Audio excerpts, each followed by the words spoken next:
The Moors do not forgive. They care nothing for titles, for dowries, for the fragile reputations that gentlemen gamble away over a hand of cards. The Moors keep only what is left out in the cold, and they keep it until spring. Gabriel Thorne, the Duke of Ravenscar, had ridden out into the worst blizzard Yorkshire had seen in 10 years. He was not a sentimental man. He liked problems he could solve with timber and iron and coin. But something pale lay crumpled against the frozen gate of the ruined chapel, and his horse refused to pass it. At first he took it for a bank of snow. Then he saw the lace. It was a woman. She wore a wedding gown of ivory silk, frozen stiff, pressed against skin the color of skimmed milk. Her lips had gone blue. Her breath was a thin, failing rattle. A bride abandoned at a broken altar, left to die in a storm that would kill a grown man inside an hour. He should have ridden on. A sensible man would have. There were 100 reasons to leave her in the snow, and not one of them would have cost him a thing. Then the wind lifted the frozen veil from her face, and Gabriel went very still, because he knew her. And in the instant he understood who she was, he understood something else. Stopping had already changed everything, and what he chose to do next would burn half of London to the ground. Her name was Lady Cordelia Vane. She was the elder daughter of the Earl of Renford, and as of noon that day, she was meant to have become the wife of Lord Ambrose Crane. Crane. The name sat in Gabriel's mouth like a mouthful of ash. Ambrose Crane was a coward stitched into expensive tailoring. He was the man who 4 winters ago had lured Gabriel's younger brother Edmund into a mining venture in the mountains of Peru. The company had no mines. It had no mountains. It had only a printed prospectus and a list of hopeful fools. When it collapsed, Edmund was left holding debts he could not pay, and the shame of it had settled on the boy like a stone. Edmund had been 24. He had put a pistol to his own head rather than face the debtor's gale. Gabriel had sworn that gray morning at the graveside that he would ruin Ambrose Crane. He had spent the 4 years since quietly buying up Crane's paper. He had cornered the man's investments. He had squeezed the breath out of every venture Crane touched. And this wedding, this marriage to the Renford girl, had been meant as Crane's salvation. The Vane family carried an old title and a small hidden reserve of unentailed land. It was a transaction, blood traded for money. Gabriel had ridden out here today for one reason only. He had wanted to watch. He had wanted to sit his horse on the ridge and see his enemy carry off a bride while the world thought Ambrose Crane a lucky man. He had wanted to taste the bitter satisfaction of knowing what Crane did not, that the ground was already collapsing beneath his polished boots. The bank failures had begun a week ago. The whole city was running dry of gold. He had not expected to find the bride discarded in a snowdrift like a broken doll. Gabriel swung down from the saddle. His boots broke through the frozen crust. He crouched beside her and pulled off one heavy glove, pressing 2 fingers to the pale skin below her jaw. There was a pulse. It was faint and slow, but it was there. He looked at the ground. The carriage tracks were already half filled with fresh snow, but the deep grooves told their story. A vehicle had departed in a violent hurry. Crane had bolted. He had read something at the chapel door, turned white, and fled. He had left his bride standing in the storm. I had even taken her cloak. There was no cloak. There was only the thin, frozen silk. Gabriel felt something cold and precise move through him. It was not pity. Pity was soft. This was harder than pity, and it had a sharper edge. He stripped off his own coat. He did not hesitate. He wrapped the thick wool around her rigid shoulders and lifted her against his chest.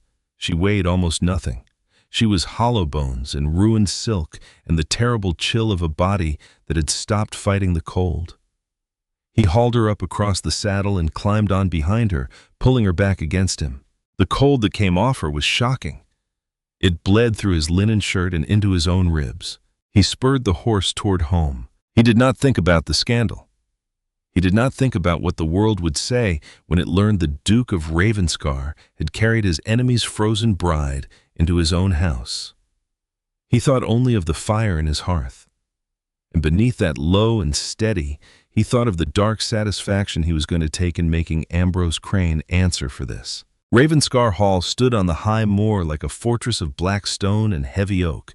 It did not welcome. It endured.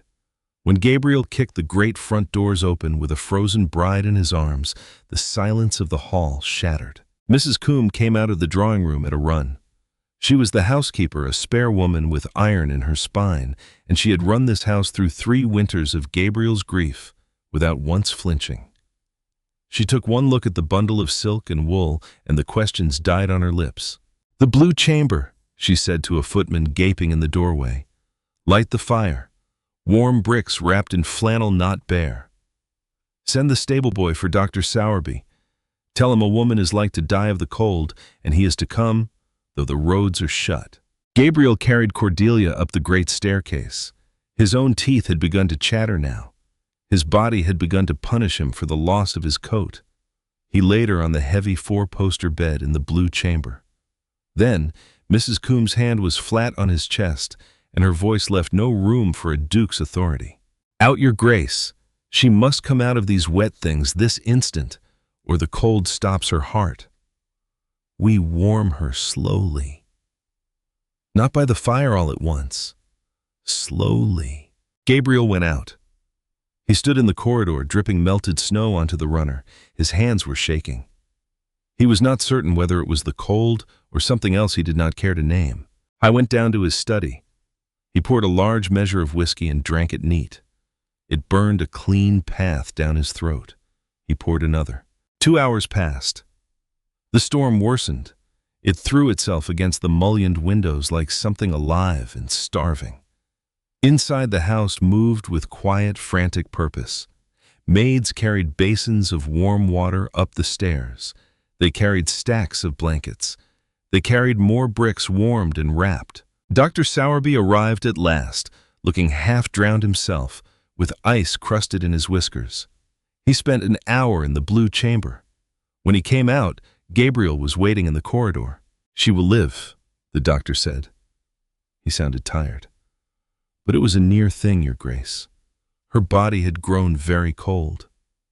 She will run a fever, I think, for some days. The frost has touched her fingers and toes, but only lightly. She must have kept walking for a time before she fell. That saved her. A body that lies down in the snow does not rise." "And her mind?" Gabriel asked. "She is delirious. She cries out. It is the shock. The body and whatever else drove a bride to a broken chapel in a storm." The doctor gave Gabriel a careful sidelong look. He was a country physician. He knew better than to ask a duke direct questions. "Thank you," Gabriel said. "Mrs. Combe will see you fed before you take the road again." He waited until the corridor was empty. Then he opened the heavy oak door and stepped into the blue chamber. The room was stiflingly hot. A great fire roared in the hearth. Cordelia lay in the center of the bed, buried under quilts.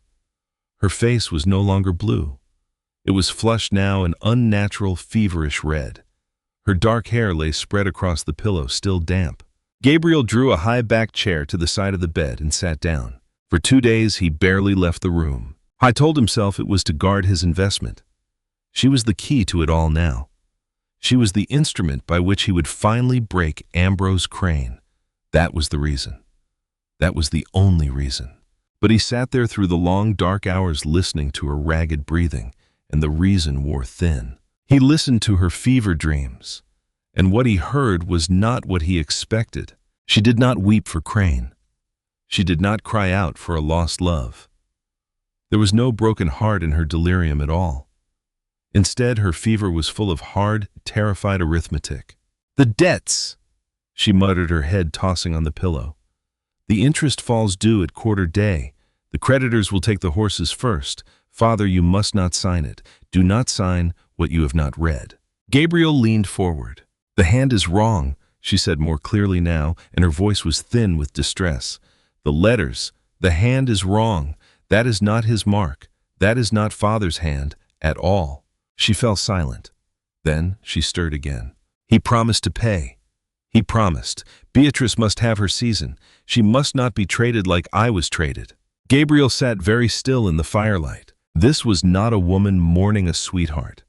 This was a woman mourning a contract. Crane had promised to save the Vane family in exchange for her title and her breeding, and Crane had gone back on the bargain. She had understood even in her fever exactly what she had been, an asset, a line in a ledger. And there was something else.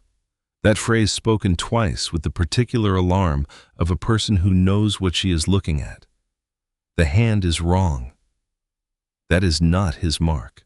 He filed it away. He didn't know yet what it meant.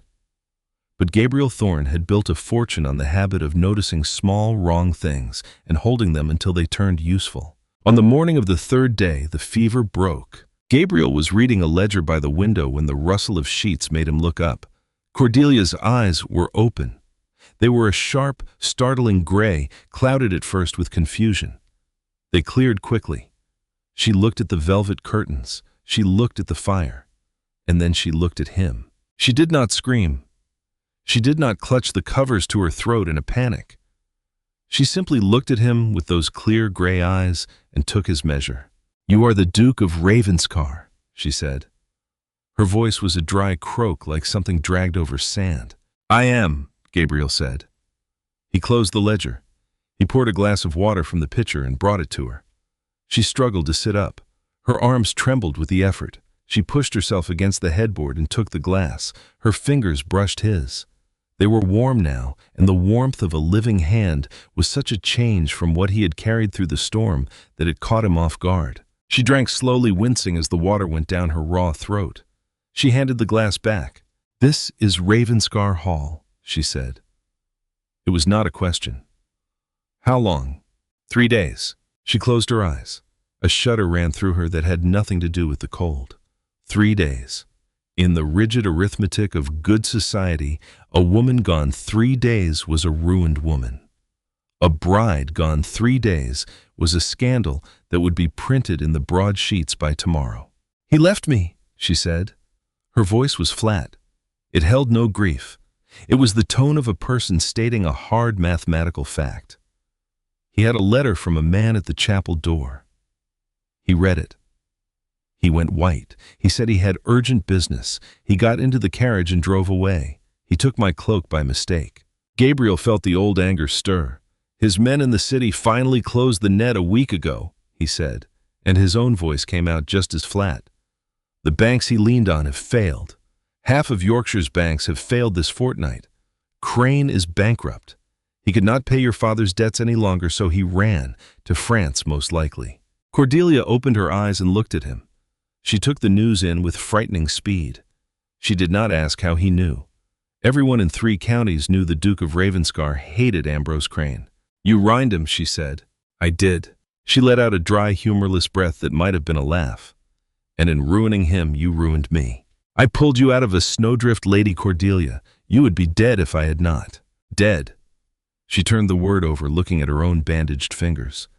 "Perhaps dead would have been cleaner. The creditors will be at my father's door within the week. We will be turned out, and I am entirely disgraced." She looked up, and her gray eyes flashed with sudden defensive fire. "Why did you not leave me or take me home?" "Taking you home would have meant facing the scandal at once," Gabriel said calmly. "And leaving you to die was not a choice I was willing to make. I am a cold man, my lady. I am not a monster." "No," she said bitterly. "You are merely an opportunist. You have your enemy's ruined bride in your spare bedchamber. What a fine trophy. What an exquisite way to twist the knife in Crane." Gabriel leaned forward, resting his forearms on his knees. He looked at her closely. She was battered, exhausted, and afraid, and still she was fighting him. She was not asking for pity. She was demanding standing. "I do not deal in trophies, Lady Cordelia," he said quietly. "I deal in solutions." By the 4th day, the storm had passed, leaving behind a world of blinding, frozen white. The sunlight poured through the windows of the morning room and lit the motes of dust drifting in the air. Cordelia sat by the fire, wrapped in a heavy wool shawl that belonged to Mrs. Coombe. She held a cup of tea she had not tasted. She stared into the flames. She felt hollow. The panic had burned itself out during the fever and left behind a cold, hard ash. She was ruined. Her family was ruined. The life she had been raised for the seasons in London. The careful, strategic marriage, all of it had evaporated in the snow outside St. Aidan's Chapel. She heard boots on the hardwood floor. Gabriel came in. He was dressed for riding in tall boots and a dark coat that made no attempt to soften the breadth of his shoulders. He did not look like the gentleman she had known in London drawing rooms. He looked like a man who worked his own land hard and unyielding. He sat down opposite her and set a stack of papers on the small table between them. "The roads are clear enough for a carriage," he said. "I can have you carried back to your father's estate by nightfall." Cordelia tightened her grip on the teacup. "To what end? The bailiffs are likely already there. My father is a weak man, Your Grace. He leaned entirely on Crane's promises. Without them, he will collapse. I will return to a house of weeping and blame." "You cannot stay here without consequence," Gabriel said. "The servants talk. The village talks. By next week, the rumor will reach London. They will say you ran off with me. They will say we conspired against Crane together. Let them say what they like." A surge of anger cut through her weariness. "They will shred my name regardless. If I go home, I am the pathetic, jilted bride. If I stay, I am the fallen woman. The result is the same. I have no currency left in this world." Gabriel watched her. He noted the set of her jaw, the way she refused to look away from him. She was not crumbling. She was reading the battlefield. "You have one piece of currency left," he said. She frowned. "And what is that?" "Your hatred of Ambrose Crane." She stared at him. "Hatred is not currency. It does not pay the butcher. It does, if you invest it well." Gabriel leaned back and folded his hands. "Let us speak plainly, my lady. We are both unsentimental people. You agreed to marry Crane to save your family. It was a transaction. He broke it. He abandoned me," she said, her voice tightening. "He left you to freeze," Gabriel corrected without mercy. "He discarded you the moment you stopped being a convenient asset. He humiliated you. He humiliated your family. And I mean to see him answer for a great deal more than that." Cordelia swallowed hard, fighting the sudden sting of tears. She would not weep in front of this man. "I am aware of my circumstances, Your Grace. You need not recite them. I recite them because I want you to understand the alternative I am about to offer." He picked up the top sheet from the stack. It was heavy parchment dense with legal script. "I want to finish Ambrose Crane. I have bankrupted him, yes, but a bankrupt man can flee to the continent, find a rich widow, and rebuild. He will spin a tale of how the Vane family deceived him, how he was forced to run. He will survive." He paused, and his dark eyes locked onto hers. "Unless we make him a laughingstock. Unless we take the one prize he paraded before the world and set her above him so high that he can never climb back into decent society." Cordelia's breath caught. "What are you suggesting?" "Marry me." The words hung in the air, heavy and absurd. She let out a short, incredulous breath. "Marry you? You are mad." "I am entirely rational," Gabriel said smoothly. "Consider it. If you go home, you are ruined. If you marry me, you are the Duchess of Ravenscar. Your father's debts are cleared by my solicitors before noon tomorrow. Your family's estate is made secure. Your sister has her season. You will have more standing and more wealth than Crane could ever have offered you." "And what do you take from it?" she demanded, suspicious. "Men like the Duke of Ravenscar did not hand out charity." "Revenge," Gabriel said simply. "Absolute and undeniable. Crane left you in the cold. I will raise you above him and walk you through every ballroom in London. He will be known forever as the fool who threw away a duchess. His pride will be broken, and no respectable family will do business with him again for fear of offending me." Cordelia stared at him. It was a cold, calculated proposition. There was no pretense of romance in it, no soft word about rescue or affection. It was a tactical alliance. "You would bind yourself to a woman you do not know only to spite an enemy." "I know that you survived a storm that would have killed most men," Gabriel said. "I know that you woke from a fever and reckoned your family's ruin before you shed a tear over a broken heart. You are practical, Lady Cordelia. I need a wife who understands duty and sense before sentiment. I need a duchess who will not flinch. I believe you are that woman." Cordelia looked down at her hands. The tips of her fingers were still raw and peeling from the frost. She thought of Crane sitting in his warm carriage driving away while she stood freezing by the iron gate. She thought of her father pacing his study waiting for the bailiffs. She had been raised to be a pawn traded for debts discarded when the debts were called in. Gabriel Thorne was offering her a place on the board. She reached for the parchment and read. It was a marriage settlement. It was thorough. And it was as she read it that she found the thing that changed the shape of the room. The debts of the Earl of Renford. All of them were already held by one man. They had been assigned and bought up over the past 2 years. And the name on every assignment was Thorne. She looked up slowly. "You already own us." Gabriel did not look away. "I own your father's paper. I have for some time." "Why?" "Because Crane meant to use it," Gabriel said. "He was buying his way toward your father's unentailed acres. He intended to marry you, gain the family's confidence, then foreclose on the estate and take the land for a fraction of its worth. I bought the paper out from under him to deny it to him. Your family was a battlefield between us long before you ever set foot in that chapel. You simply did not know the war was being fought." Cordelia sat with that for a long moment. She was a chess piece that had discovered the whole board was mortgaged. She could see the shape of it now. Crane had wanted her family destroyed and swallowed.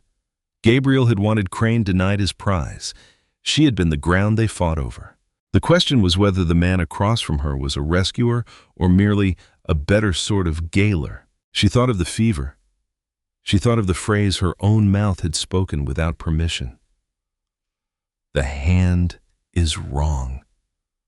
She thought of a night 2 years past when she had sat up late over her father's accounts and found a promissory note bearing her father's signature that her father swore he had never signed.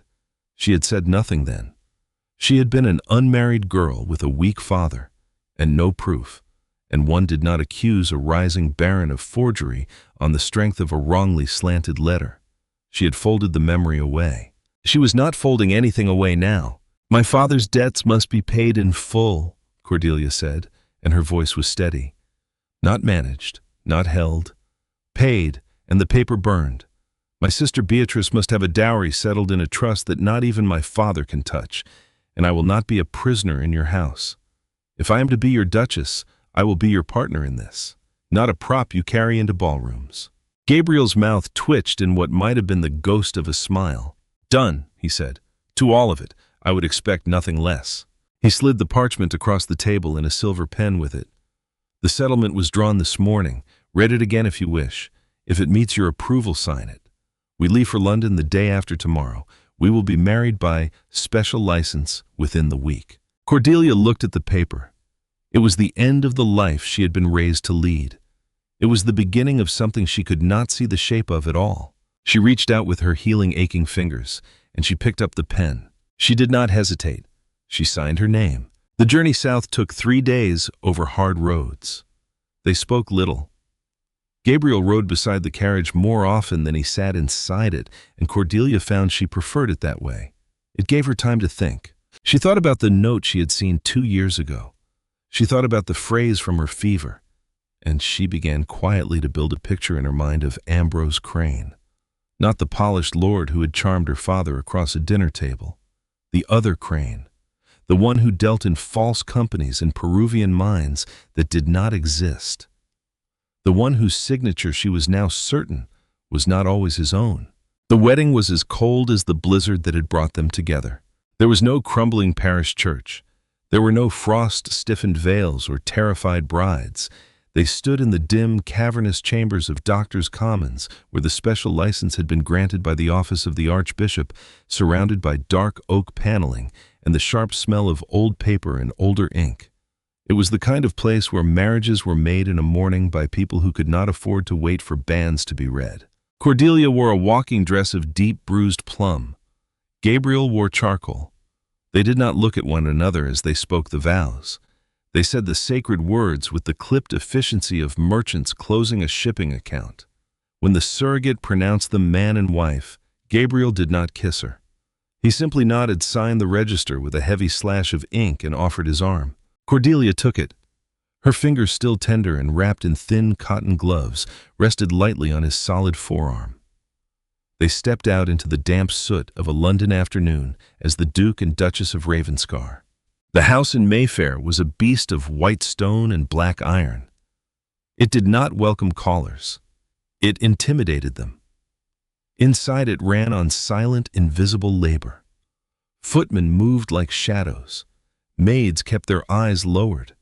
The house was a reflection of its master, efficient and imposing and without warmth. Cordelia's new chambers were vast. The bed was draped in heavy crimson velvet. The carpets were thick enough to swallow her footsteps. She stood in the center of the room and listened to the muffled rumble of carriage wheels on the cobbles outside. 2 days. It had taken 2 days for Gabriel's solicitors to clear her father's debts and burn the paper. The Earl of Renford was solvent again for the first time in a decade. Beatrice's dowry was locked in a trust that her father could not gamble away. It was done. She had bought her family's survival with her own life. She walked to the mirror above the dressing table. She looked pale. The fever had stripped the softness from her face and left sharp cheekbones and hollows beneath her eyes. She did not look like a blushing bride. She looked like a survivor. The door that adjoined her room to Gabriel's opened without a knock. He came in. Boundaries were an illusion in a marriage of this kind, and neither of them pretended otherwise. He held a flat rectangular box covered in worn black velvet. "Tonight is Lady Marchford's ball," he said. He stopped a few feet behind her, and their eyes met in the silvered glass. "Everyone who matters will be there. The rumors have had a week to fester. By now they have decided either that you threw yourself at me or that I engineered your ruin to steal you from Crane." "Does it matter which they have decided?" Cordelia asked quietly. "No, but how you face them matters a great deal." He set the box on the dressing table and flipped the brass latch. Inside, resting on faded silk, lay a collar of diamonds. They were not modern, delicate cuts. They were old stones, heavy and blunt-mined 100 years past. They looked less like jewelry and more like a glittering shackle. "The Ravenscar diamonds," Gabriel said. "My mother hated them. She said they hung about her throat like a hangman's rope." Cordelia reached out and touched the largest stone. It was ice cold. "Why do you want me to wear them?" "Because society respects weight," he answered. "It respects money and it respects power, and it fears both. They want to see a ruined girl tonight. They want to see you lower your eyes and apologize for having survived. You will not give them that. You will wear these stones. You will carry my name. You will walk into that ballroom, and you will make every last one of them feel small." Cordelia turned to face him. He stood close. She could smell soap and starch and the faint, bitter scent of the cheroots he smoked in his study. "I am not afraid of them, Your Grace," she said. "Gabriel," he corrected softly. "If we are to go to war together, you will call me Gabriel." He stepped closer. He lifted the heavy collar from the box, and his hands were surprisingly careful. "Turn around." She obeyed. She felt the chill of the metal settle against her collarbone. Then she felt the brush of his knuckles against the nape of her neck as he fastened the clasp. The contrast startled her, the freezing bite of the diamonds and the dry heat of his skin. A strange shiver ran down her spine. It was not fear. It was something waking that had been asleep a long time. "There," Gabriel murmured, his breath stirring the hair near her ear. "Armor." Cordelia looked in the mirror again. The diamonds caught the candlelight and flashed like drawn blades at her throat. The hollow, exhausted girl was gone. The Duchess of Ravenscar looked back. "Let us go then," she said. "Let them look." The Marchford ballroom was a suffocating sea of silk and perfume and quiet malice. 1,000 candles wept wax from the chandeliers. The air was thick with the heat of bodies and the hum of 100 conversations happening at once. When the major domo struck his staff against the marble floor, the hum died. "His Grace, the Duke of Ravenscar," the man announced, his voice climbing the sweeping staircase, "and Her Grace, the Duchess of Ravenscar." The silence that followed was absolute. Gabriel offered his arm. Cordelia took it. Her grip was firm. It was not the desperate clinging of a frightened woman. It was the grip of a soldier holding a shield. They descended. Cordelia kept her chin high. She did not look at the faces below. She looked straight ahead, her expression a mask of perfect boredom. The diamonds at her throat threw fractured rainbows across the marble walls. The crowd parted for them like water breaking around a stone. Gabriel did not smile. He radiated a quiet, lethal calm. He was a large man, broad and grim, and his reputation for destroying other men financially hung about him like a dark cloak. Beside him, Cordelia was a pillar of pale silk and colder eyes. "Breathe," Gabriel murmured so softly only she could hear. "I am breathing." "You are clenching your jaw. It makes you look defensive. Ease it." She unclenched her jaw. "They are staring. Let them." Before they reached the edge of the floor, the crowd shifted, and a woman in emerald green stepped into their path. Lady Crenshaw, a notorious gossip, a woman who wielded her tongue like a butcher's cleaver. "Your Grace!" She sank into a curtsy that was far too deep to be sincere and turned her predatory gaze on Cordelia. "And the new Duchess? Goodness, we were all quite astonished by the news, and the speed of it. I must say, my dear, you look remarkably recovered, considering the harsh weather you endured on your wedding day." The meaning was plain. She was calling Cordelia damaged goods. She was probing the wound, looking for blood. Cordelia felt a spike of the old terror, a ghost of the cold outside the chapel. She opened her mouth to offer some polite deflection. Gabriel's hand tightened over hers, a silent command, "Hold the line." Cordelia closed her mouth. She looked at Lady Crenshaw. She let her gaze travel slowly from the ridiculous feathered turban on the woman's head down the overloaded bodice of her gown to the hem of her skirts. She did it with the detached clinical scrutiny of a woman inspecting a lame horse she had no intention of buying. "Lady Crenshaw," Cordelia said. Her voice was cool and level and entirely without warmth. "The weather that day was indeed harsh, but I find the climate in London far more tedious." Lady Crenshaw blinked. Her smile flickered. "The climate, Your Grace." "Yes." Cordelia stepped fractionally closer. "The endless hollow noise of people who have nothing of value to say, yet insist on saying it at length. It is exhausting. Do not you find it so?" Someone in the crowd behind them choked back a laugh. Lady Crenshaw's face turned an ugly shade of puce. She opened her mouth and found no words in it. "If you will excuse us," Gabriel said, his deep voice carrying an unmistakable edge of threat. "My wife promised me this dance." He did not wait for a reply. He led Cordelia past the sputtering woman and straight onto the floor. He pulled her into his arms. The waltz was formal, but the way he held her was not. His hand rested firm on the small of her back. He guided her through the steps with effortless strength. "That was brutal," Gabriel said, looking down at her. "Did I overstep letting you—" "No." A slow, genuine smile touched the corners of his mouth. It transformed his hard face entirely and made him look for a moment painfully handsome. "It was perfect. She will never dare speak to you like that again." Cordelia looked up at him. The blood was pounding in her ears, but the fear had gone.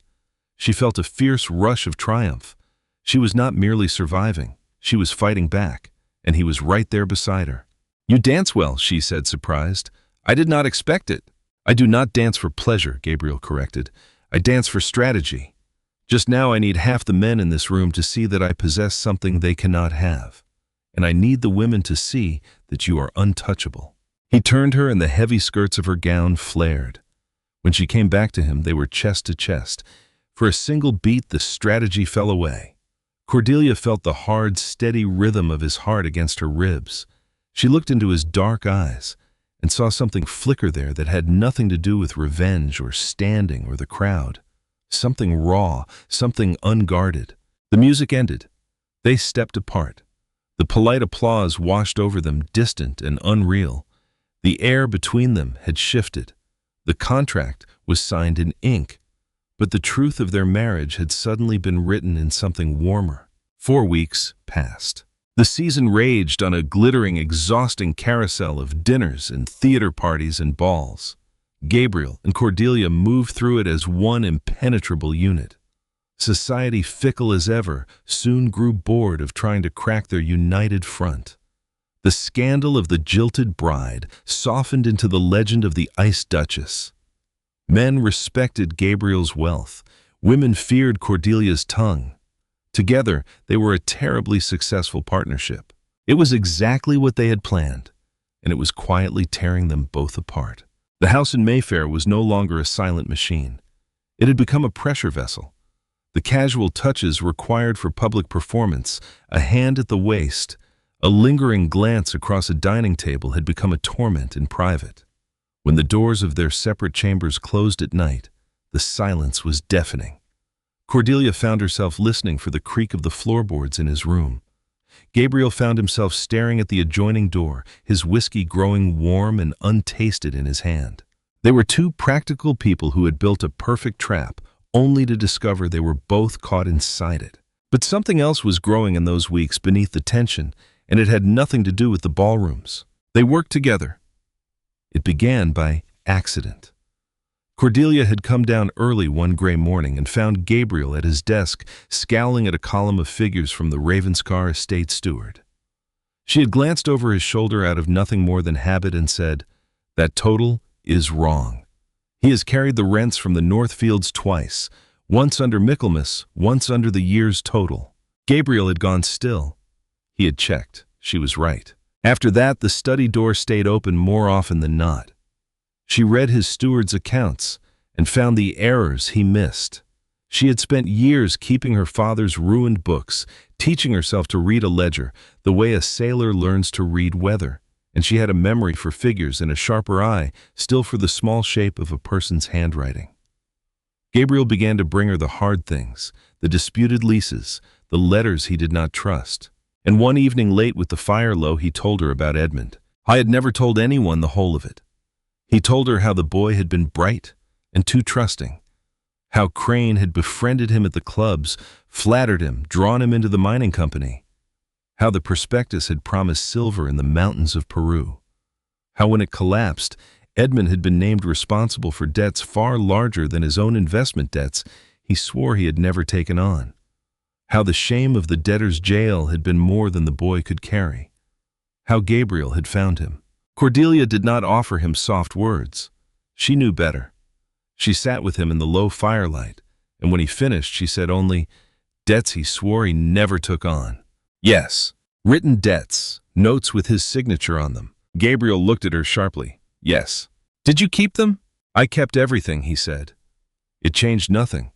A dead man's debts are still his debts. There was no proving anything. I have spent 4 years trying to prove Crane cheated my brother, and I have never found the thread that would hang him. I settled for ruining him instead. Cordelia said nothing more that night, but she carried the words away with her up the stairs, and they turned over and over in her mind. Notes with his signature. Debts he swore he never took on. The hand is wrong. She did not know yet how the pieces fit, but she knew with the certainty of a woman who had spent her life reading other people's ledgers that they were pieces of the same thing. Then, before she could follow the thread, the season delivered Ambrose Crane back to her. I had not fled to France after all. The panic had ruined him, but a ruined man in London is still a man in London. And Crane had crawled back to the city looking for someone to save him. He had debts now that were not the polite debts of gentlemen. He owed money to men in Cheapside who did not keep offices, men who broke knees before they broke contracts. He needed £30,000 by quarter day, or he would be pulled from the Thames in pieces. I knew Gabriel Thorne would never yield an inch. The Duke was a wall of iron. But Crane thought he knew Cordelia. He remembered the quiet, obedient girl who had sat in her father's parlor and nodded at his boasting. He thought she was the weak link. He thought she could be broken. He found her at the Duchess of Devonwood's summer exhibition in a great glass conservatory, filled with imported ferns and exotic orchids. The heat and damp were oppressive. Cordelia had stepped away from the crowd, seeking a moment of quiet near a towering wall of purple vines. She was studying a jagged, carnivorous-looking bloom when a voice behind her turned her blood to ice. You always did look well in white, Cordelia. She went perfectly still. She did not need to turn to know the voice. The slick, polished arrogance of it was unmistakable. She turned slowly. Crane stood a few feet away, leaning against a stone pillar. He wore a well-cut coat of navy blue, but the man inside it was fraying at the edges. His eyes were bloodshot and darting. He smelled of stale brandy and fear beneath the confidence. "Lord Crane," she said. Her voice did not shake. 4 weeks of Gabriel's schooling held firm. Crane pushed off the pillar and looked her up and down, a smirk playing on his lips. "I confess I did not expect you to land so softly. Ravenscar, of all men. However did you manage it? Did you weep on his doorstep?" "Tout c'était." The sheer nerve of him stole her breath for a moment. He had left her to freeze to death. He had run like a coward. And here he stood mocking her survival. "I managed it," Cordelia said, her voice dropping low, "by possessing the spine that you so plainly lack." Crane laughed sharp and ugly. "Brave words. You are a duchess now, yes, but we both know the truth of it. You were my cast-off. Ravenscar only took you to spite me. You are a pawn in his quarrel, and nothing more. When he tires of the game, you will find yourself right back where I left you. Cold and alone." He stepped closer, using his height to loom over her. "He does not want you, Cordelia. He wanted to beat me, and he has." Cordelia looked up at him. She did not see the handsome lord who had charmed her father. She saw a weak, cornered creature. "You are mistaken, Crane," said a deep voice from behind the ferns. Crane jumped and spun. Gabriel stepped out from the green shadows. He did not look angry. He looked entirely calm, which made him infinitely more dangerous. His eyes were fixed on Crane, dark and dead. Crane took a hasty step back and bumped into the pillar. "Ravenscar, we were merely conversing." "You were speaking," Gabriel corrected, moving forward slowly. "My wife was tolerating the noise." He came to stand beside Cordelia. He did not put his arm around her. He did not need to. His presence was a wall. "I heard you were in Paris," Gabriel said softly, "scuttling through the gaming hells looking for a gullible widow to fund your next disaster. And yet here you are." Crane flushed, his hands clenching. "I am rebuilding. No thanks to your thievery." "It is not thievery when you hand a man the keys because you are too careless to read your own ledgers," Gabriel replied. He tilted his head and studied Crane like an insect pinned to a board. "I warned you once, Crane. If you crossed my path again, I would finish what I began. If you ever speak to my wife again, if you so much as look toward her across a crowded room, I will not merely bankrupt you. I will make you a pariah so complete that beggars will refuse your coin. Do you understand me?" Crane swallowed hard. The bluster drained out of him. He was looking at a man who held absolute power and possessed no mercy at all. He gave a jerky, terrified nod, then turned and walked quickly for the conservatory doors, very nearly running. Silence fell over the little alcove, broken only by the drip of condensation from the glass roof above. The strength went out of Cordelia's knees all at once. She swayed. Gabriel moved instantly. He caught her by the waist before she could stumble and pulled her hard against his chest, his arm locked around her like iron. "Are you hurt?" His voice was rough, the calm shattered entirely. His eyes searched her face. "Did he touch you?" "No," she breathed. She gripped the lapels of his coat, anchoring herself to his warmth. "He only talked." Gabriel's jaw clenched. "I should have finished him 4 years ago. I should have finished him in the snow the day I found you." "Gabriel," she said softly. He stopped talking. He was looking at her mouth. The distance between them was gone. The contract. The revenge. The whole careful performance, all of it burned away in the humid, flowered air. He did not ask for permission. He bent his head, and his mouth came down on hers. It was not a polite kiss. It was not a performance for the crowd. It was desperate and furious and hungry. And it was a claim. Cordelia did not pull away. She made a soft sound in her throat and pulled him closer, her hands knotting in his hair. She tasted the anger in him and the deep, terrifying heat beneath it. She kissed him back with equal ferocity, pouring a month of fear and triumph into the collision of their bodies. When they finally broke apart, both were breathing hard. Gabriel rested his forehead against hers, his chest heaving. "I no longer care about the revenge," he said, his voice ragged. "I do not care about Crane. I care about you." Cordelia closed her eyes. A single tear slipped free and traced a hot line down her cheek. The ice had finally cracked, and the fire beneath it was going to consume them both. The carriage ride back to Mayfair was heavy with everything unsaid. Cordelia stared out at the blurred, gaslit streets, her lips still humming. Gabriel sat across from her, taking up too much of the small space, staring at his own gloved hands. "I apologize," he said finally. She turned her head. "For what? For silencing a coward? Or for kissing your wife?" His jaw tightened. "For losing my temper, for breaking the terms we agreed. I promised you safety and standing, Cordelia. Grabbing you in a public conservatory was neither. I was retreating." She could see it. He was pulling the armor back on, withdrawing into ledgers and contracts. Cordelia felt a sharp flash of anger, not at him, at the absurdity of it. They had survived a winter storm in the teeth of high society. They were not fragile creatures to be protected from their own hearts. "Terms," she repeated. The carriage hit a rut. She did not brace herself. She let the motion carry her forward, sliding off the seat to kneel on the floor between his boots. Gabriel went rigid, his hands gripping the edge of the leather. "What are you doing?" "Renegotiating," she said quietly. She reached up and drew the gloves from his hands, dropping them onto the empty seat. His skin was warm. She pressed her palms flat to his and laced their fingers together.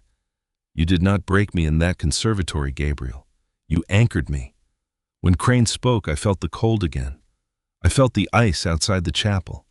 And then you touched me and the cold was gone. I do not want your apology.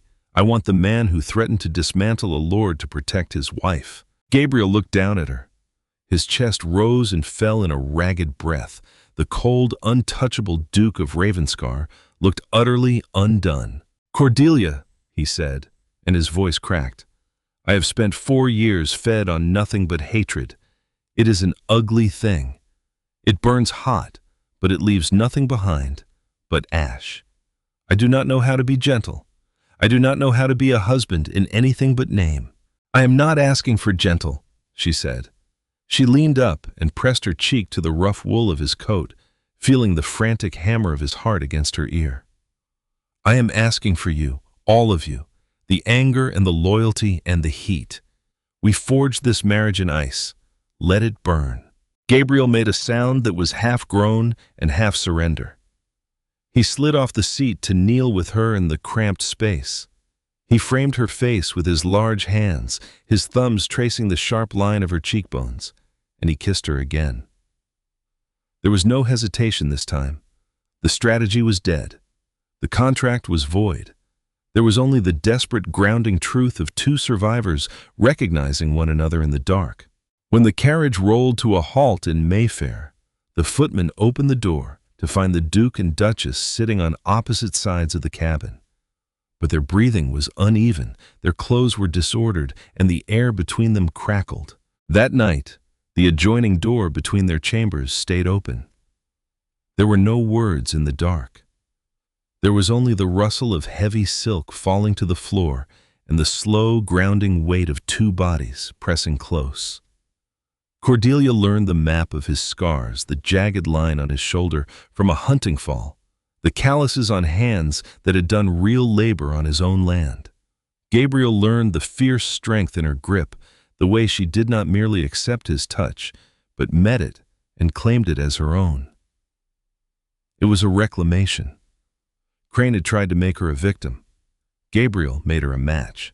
They woke tangled in the crimson velvet, the gray light of a London morning at the curtains. Gabriel was already awake on his back, his arm wrapped tight around her waist. Cordelia rested her chin on his chest and traced the line of his collarbone. "You are thinking," she murmured, feeling the tension in him. "I am calculating," he corrected. "Calculating what?" He turned his head and his dark eyes met hers. "How quickly I can finish ruining Ambrose Crane, so we can leave this city and go home." Home. He meant Yorkshire. He meant the bleak moors and the black stone of Ravenscar Hall. And Cordelia felt a fierce, sudden ache in her chest, because for the first time in her life, the word did not sound like a prison. It sounded like a promise. But she did not answer him about home. Not yet. Because a thread had been pulling at her all night through everything else, and now it would not be quiet. "Gabriel," she said. "The notes, Edmund's notes, the ones with his signature that he swore he never signed. I want to see them." I frowned. "Why?" "Because I have kept my father's books since I was 17, she said. "And I have seen a man's signature forged before, once, on a note that ruined my father a little further."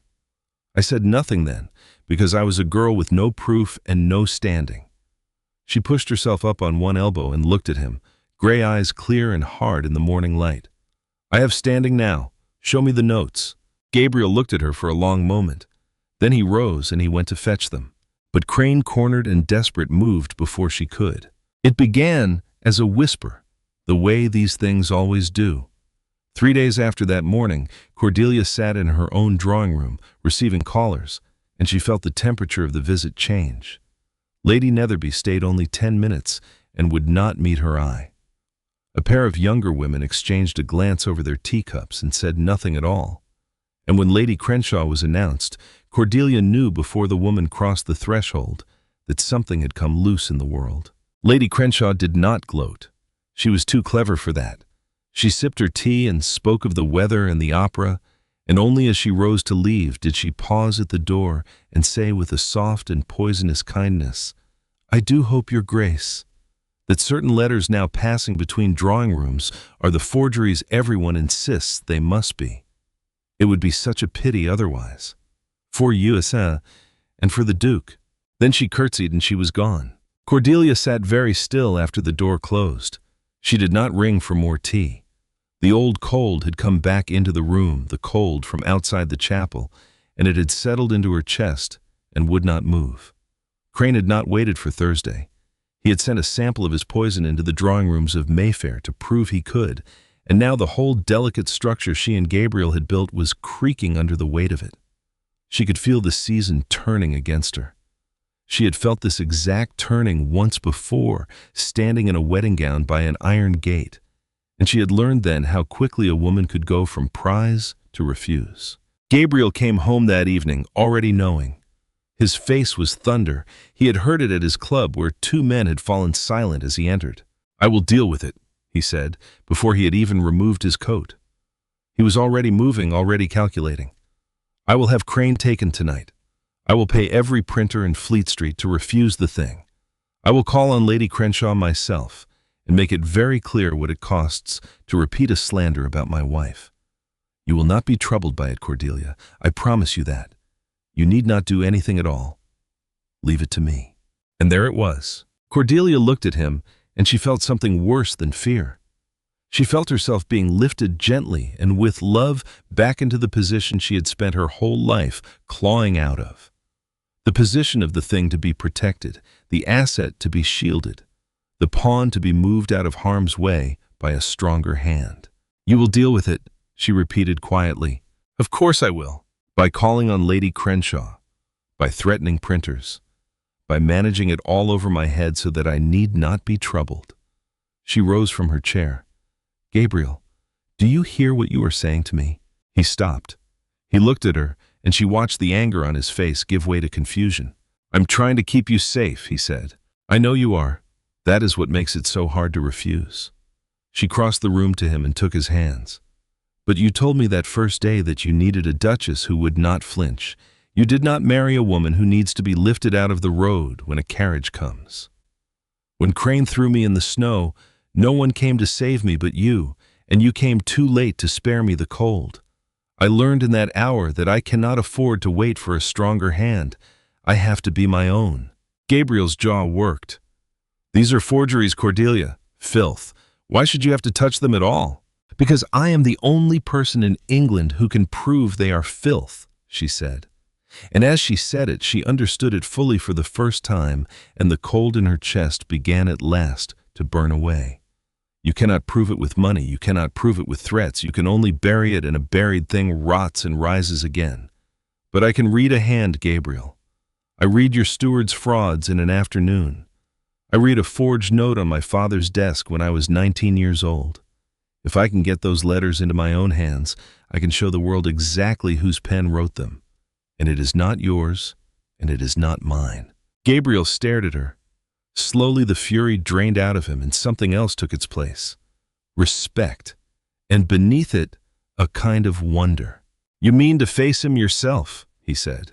"I mean to end this myself," she said. "You may stand behind me if you like, but you will not stand in front of me again." For a long moment he said nothing.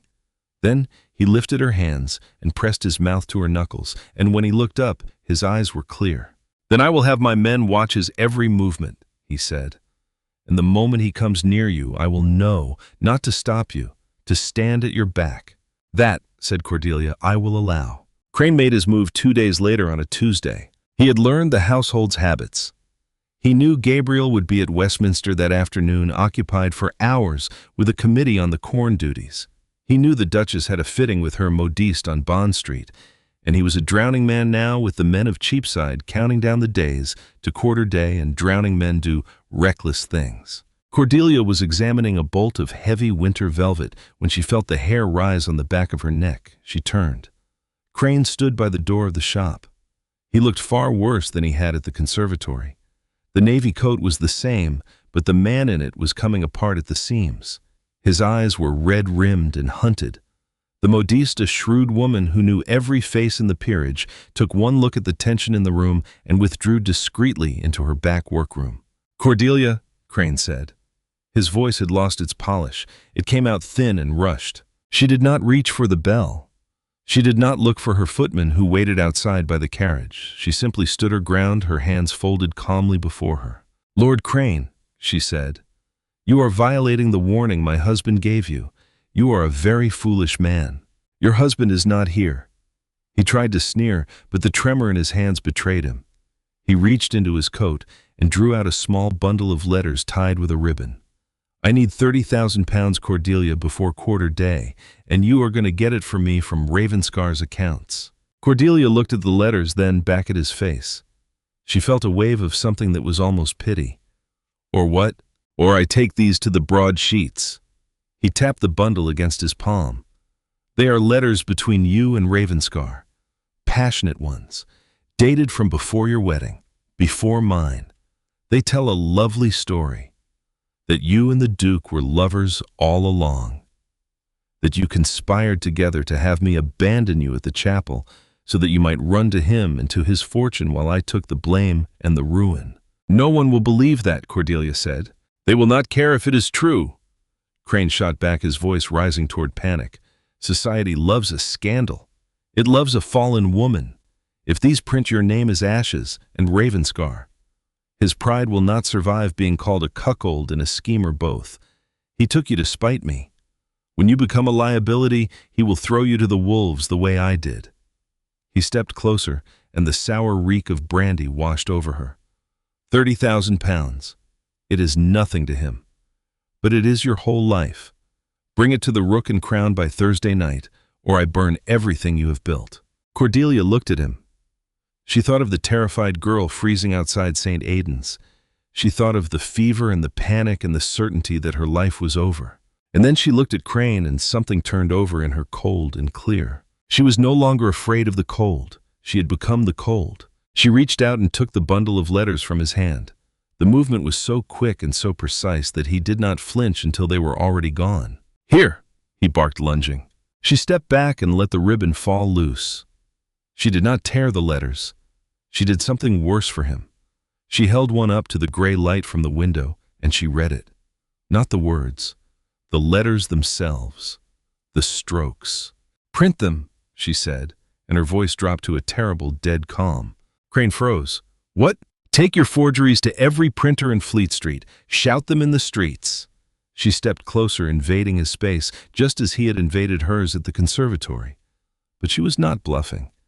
"Do you truly believe I fear the whispers of a society that watched me freeze and did nothing? Do you think the Duke of Ravenscar, who breaks lords before breakfast, fears a scrap of paper?"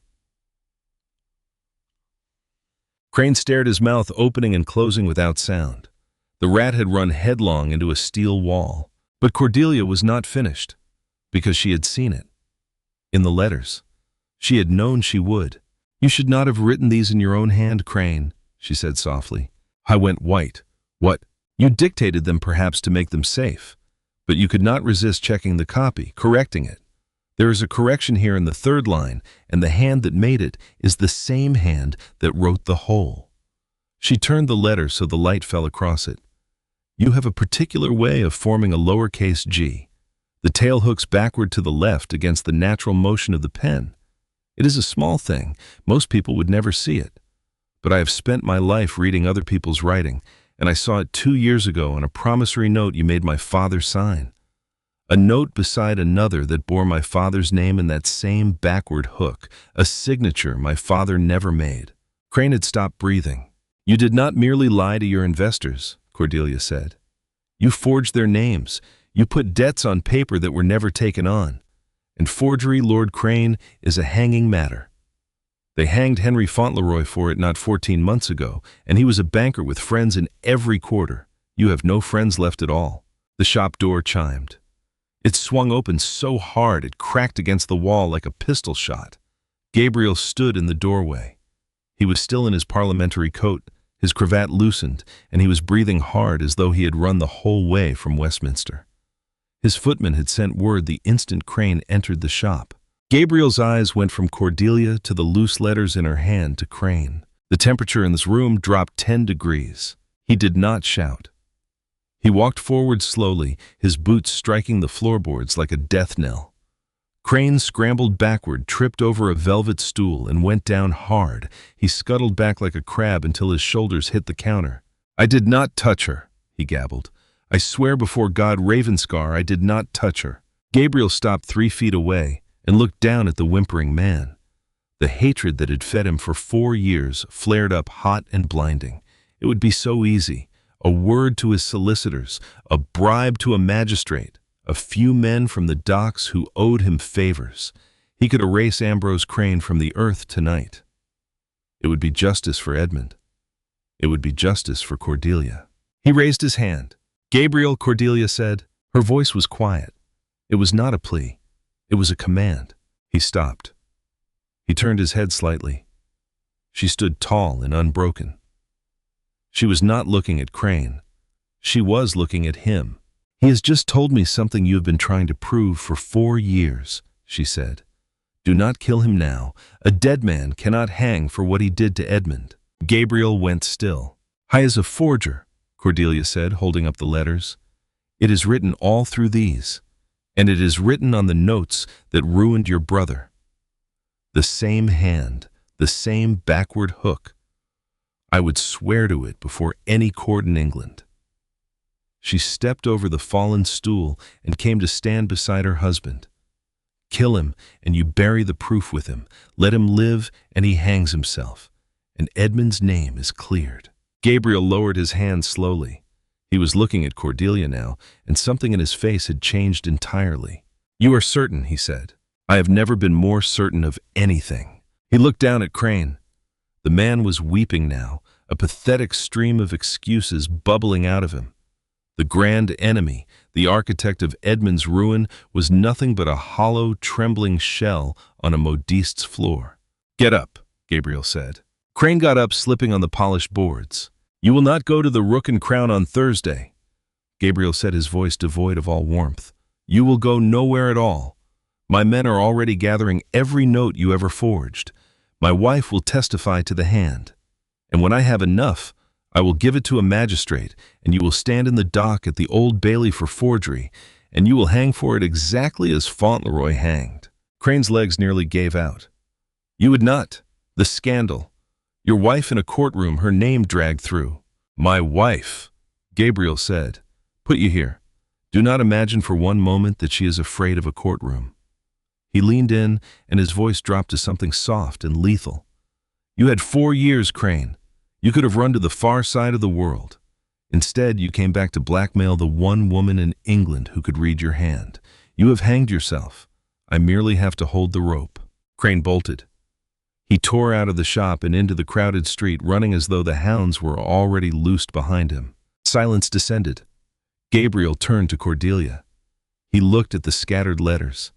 He looked at the fierce, unbroken set of her jaw. "He threatened you," Gabriel said. "He tried," Cordelia corrected. She gathered the letters carefully evidenced now and folded them into a reticule. "It did not work. I told you, Gabriel. I do not need you to be my shield against the world. I am my own armor." Gabriel let out a long breath. He reached out and pulled her against him, burying his face in the crook of her neck. He smelled lavender and the sharp metallic tang of her fear already fading. "I know," he whispered against her skin. "I know you are." They did not go home to Yorkshire yet. There was work to do first, and it was Cordelia who did most of it. She sat for 3 days in Gabriel's study, with Edmund's papers spread before her and a jeweler's glass at her eye. She laid the forged love letters beside the promissory notes that had ruined Edmund. She laid both beside the note she had persuaded her own father to send up from the country, the one Crane had made him sign 2 years past. She worked the way she had learned to work over her father's ruined accounts, patient and merciless, comparing stroke to stroke. And there it was on everyone, the backward hook on the lowercase g. Once you knew to look for it, you could not stop seeing it. It was a signature more damning than any name, because Crane did not know he made it. "It is the same man," she told Gabriel on the 3rd evening. "There is no doubt. Whoever signed Edmund's name to these debts is the same hand that wrote the letters and forged my father's mark." Crane did not merely lure Edmund into a false company. When the company failed, he loaded his own losses onto your brother. He forged notes in Edmund's name so that Edmund would carry debts that were truly Crane's. Edmund did not die owing money he had spent. He died owing money he had never borrowed at all. Gabriel sat very still. For 4 years he had believed his brother a fool who had trusted the wrong man. Now he understood the truth was worse and cleaner both. Edmund had not been merely deceived. He had been robbed with a pen and then buried under the theft. "I was innocent," Gabriel said quietly. "I was innocent," Cordelia confirmed, "and I can prove it." Something moved across Gabriel's face that Cordelia had not seen there before. It was not triumph. It was grief, at last allowed to lay down its weapons. Word reached them a week later. Crane had not gone to ground quietly. Cornered by the men of Cheapside, hunted by Gabriel's solicitors, and now facing the certainty of a forgery charge, he had done what such men always do. He had run. But this time there was nowhere left to run to. That was safe. The magistrate had the papers. The warrant was drawn. And so, Ambrose Crane, in the dead of a February night, crept aboard a cargo ship bound for the West Indies and vanished into the belly of it, fleeing not merely his creditors now, but the gallows itself. I was never seen in polite society again. He became a ghost. A cautionary tale whispered in gentlemen's clubs and gaming hells. The bold, charming baron who had thrown away a duchess and ended a wanted forger running for a rope on a foreign shore. Gabriel did not pursue him. It was a choice that baffled his peers and frustrated the gossips. The ruthless Duke of Ravenscar had held his enemy's throat beneath his boot, had the man dead to rights on a hanging charge, and had simply let him flee. They did not understand it. They did not understand that Gabriel had found something worth more than a hanging. Cordelia understood. It had been her idea in the end. "You could bring him back," she had said the night the warrant was drawn. "You have the reach. You could have him taken off that ship and dragged to the Old Bailey and hanged before the summer." "I could," Gabriel had said. "It is no more than he deserves." "It is exactly what he deserves," Cordelia had agreed. "But think on what it would cost you. Months in the courts, my name and Edmund's name in every broadsheet in England. You standing at the foot of the gallows, watching a man die and being bound to him in that moment forever, the way you have been bound to him for 4 years. Killing Crane will not bring Edmund back. It will only chain you to Crane's memory for the rest of your life." Gabriel had been quiet a long while. "Then what," he had asked, "do we do with the proof?" "We do not use it to hang him," Cordelia had said. "We use it to free Edmund. We take it to the courts, and we petition to have Edmund's debts declared what they are, forgeries void from the first." We clear his estate. We clear his name. Let the record of England say, in ink that cannot be burned, that Edmund Thorne owed nothing and did no wrong. That is the thing Crane tried to steal from him. Give it back. And so they did. It took the better part of 2 months, and a great deal of Gabriel's money, and Cordelia's patient exacting testimony about the shape of a forger's hand. But in the end, it was done. Edmund's debts were struck from the record as fraudulent. His estate, small and long since seized, was restored to the family, and a paper was entered into the court's rolls, stating plainly that the debts once laid at Edmund Thorne's door had been forged by another, and that Edmund Thorne had borne them wrongly. It was not loud, it made no scandal, but it was permanent, and it was true. Crane on his foreign shore was ruined more completely than any duel or trial could have ruined him. Named a forger in the courts of England, wanted for a capital crime, he could never come home. He would live out his days a hunted man among strangers, and his name in London would rot into a byword for cowardice and fraud. Gabriel had not needed to send him to the gallows. Cordelia had shown him a better rope. The man had hanged himself with his own pen years ago, and the whole world would know it now. 2 weeks after the court entered its judgment, a heavy traveling carriage rolled up the long, winding drive of Ravenscar Hall. The brutal winter had finally broken. The snowdrifts had melted into rushing streams. The jagged moors were softening under the first stubborn patches of green heather. The air was sharp and clean and entirely free of the soot and gossip of the city.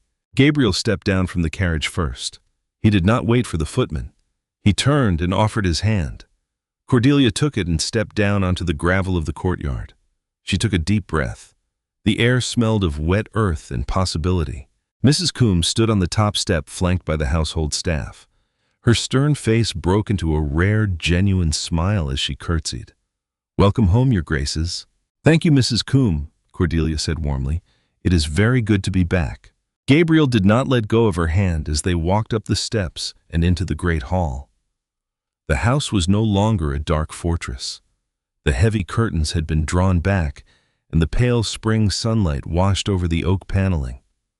The fires in the hearths were bright and welcoming now, not desperate and necessary. "I have papers waiting in the study," Gabriel said, glancing at the stack of correspondence on the silver salver. His thumb traced a slow circle on the back of her hand. "The steward's accounts mostly. Some leases in dispute. I find I have very little interest in reviewing a ledger without my partner. Will you join me?" Cordelia smiled. It was a true smile, one that reached her gray eyes and softened the sharp angles of her face. "I will join you shortly. There is something I must do first." Gabriel nodded. He brought her knuckles to his lips for a brief warm kiss, then went down the corridor toward his study. Cordelia turned and climbed the great staircase. She did not go to the master suite. She walked down the long gallery until she reached the blue chamber, and she opened the door. The room was immaculate, dusted and silent. The heavy four-poster bed was made up with crisp linen. The hearth was cold and clean. She stood in the doorway and remembered the terrible heat of the fever, the smell of sickness, the certainty of her own ruin. She remembered waking and seeing the dark, cynical man in the chair by the window. She had been a pawn discarded in the snow. He had been a predator hunting for vengeance. They had used one another. They had forged a weapon out of a marriage of convenience, and they had struck back at a world that had wronged them both. But somewhere in the crossfire, the weapon had broken open, and what was inside it was not a weapon at all. It was two people who had each spent years alone, learning to survive without hoping, and who had finally found someone who did not need to be protected or managed or feared. Someone who could stand at the other end of the ledger and read the same figures true. Cordelia crossed to the window and looked out at the rolling moors. The ruins of St. Aidan's Chapel were just visible in the distance, a gray smudge against the greening hills. She did not hate the chapel now. She did not fear the cold. She thought of Edmund Thorne, whom she had never met, whose name was clean at last. She thought of her sister Beatrice, safe in her trust, who would marry for something better than debts. She thought of her father, solvent and quiet in the country. She thought of the girl who had knelt in the snow 4 months ago and been certain her life was over. That girl had been wrong about a great many things, but she had been right about one. Everything had ended that day at the chapel gate, and something entirely new had begun. Cordelia closed the door on the blue chamber, leaving the ghosts of the past in the quiet room where they belonged. She walked back down the long gallery, her steps light and certain toward the study where her husband was waiting. She was going to help him manage an empire. She was going to build a life on her own terms beside a man who saw her as an equal and wanted nothing less. She was Cordelia Thorne, the Duchess of Ravenscar. She had been left in the cold to die, and she had chosen instead to burn. She had reached into the fire that another man lit to destroy her, and she had pulled a life out of it with her own 2 hands, and she had dragged the devil who lit it down into the flames along the way. Sometimes the greatest revenge is not destroying your enemies. Sometimes it is building a life so full and so bright that they can never touch it and never even understand it from the cold and distant shore where they finally end their days. Gabriel and Cordelia proved that survival is a weapon, but knowing when to lower it and what to build instead is the greater victory. Their marriage, forged in ice for the sake of vengeance, ended by burning down the very thing that vengeance is made of and warming a house that had been cold for far too long. She found him at his desk, the spring light pouring over the ledgers, a chair already drawn up beside his own. He looked up as she came in, and he smiled. Not the cold, strategic smile he had worn in 100 ballrooms, the other one, the true one. "There you are," he said.